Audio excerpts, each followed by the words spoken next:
Now with our GMA cover story, the hottest travel trends for 2026, Megan Spurrell, an associate director at Condé Nast Traveler, joins us with more.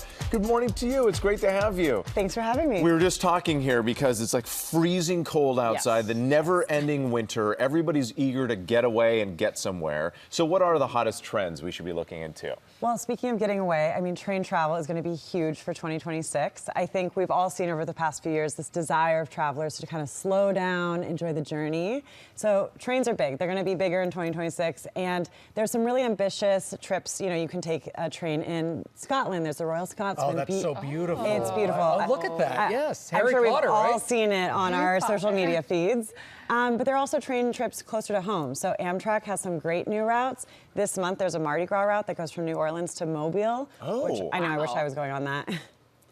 Okay, and so you also say that astrotourism is big. Why is that so popular? Yeah, tell me about this year? this. Well, I mean, I'm the space geek here. Okay, perfect. Yeah. So you remember 2024, the solar eclipse was like, everyone was blown away by it. Yeah. It was such a moment. And we're about to enter a period where there's a lot more of this kind of activity. So there will be a big eclipse happening this month. That's in South America and Antarctica. But there's going to be a lot of other stuff coming. So in August this summer, there will be an incredible solar eclipse over Spain. So some people, right. exactly. Yes. So a lot of people are Be in planning for that. Mallorca, looking my at the gosh. solar eclipse. Yes. Exactly, not too shabby, but there's also stuff closer to home. So every month there's things happening. I mean, next month there's going to be an eclipse with a blood moon. There's also a chance for some northern lights activity over the northern U.S. if we're lucky during winter. Oh, all right. You went. With that blood. I did.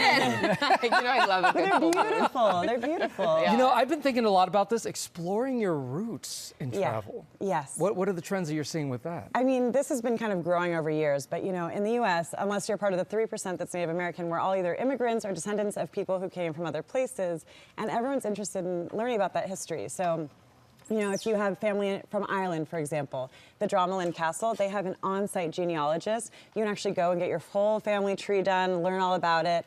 I was in Edinburgh last summer, and if you have a last name from anywhere in Western Europe, they can actually trace where the name originated, which is incredible. Wow. But Ghana did the Year of Return a few years back that really encouraged members of the African diaspora to come back and learn their history. Is that the Cape Coast Castle that we're showing? I knew that it was because I've been there in Ghana Oh my before gosh. to do No some of kidding. this tourism tracing your roots. Yes, Yeah, absolutely. And it's only been getting bigger and bigger. Such an and- experience that's so fulfilling. So Yeah. I see why that's so popular. Exactly. And I mean, you can also do this closer to home. I have friends in New York who have looked up, old apartment buildings that grandparents and aunts and uncles have lived in, and they've done a that's tour going around and seeing that. So Excellent. Well, Megan, thank you so much for coming in. We appreciate it. We all got our, I think, trips that we're ready to plan coming up for the year. Exactly.